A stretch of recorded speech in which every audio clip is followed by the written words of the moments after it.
ক্ষেত্রে। সো এটাকে কিন্তু পার্সোনালি আপনাদেরকে অবশ্যই অ্যাসেম্বল করতে হবে, আর না চাইলে যদি আপনারা চান তাহলে কিন্তু যে শপ থেকে আপনারা কিনবেন সেখান থেকে অ্যাসেম্বল করে নিয়ে আসতে পারেন।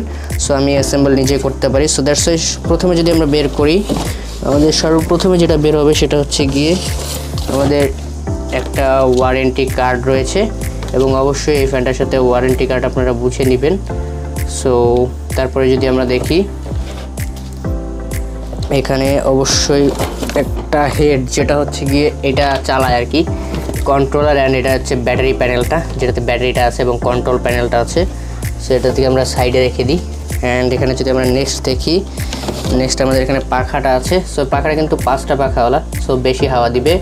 এটাকে যদি আমরা রেখে দিই, নেক্সট আমরা পেয়ে যাব ওকে এটার হেডটা, যেটা হচ্ছে গিয়ে অবশ্যই প্লাস্টিকে র্যাপ করা আছে। প্লাস্টিকটা যদি সরাই ফেলি, এটা হচ্ছে আমাদের যে মেইন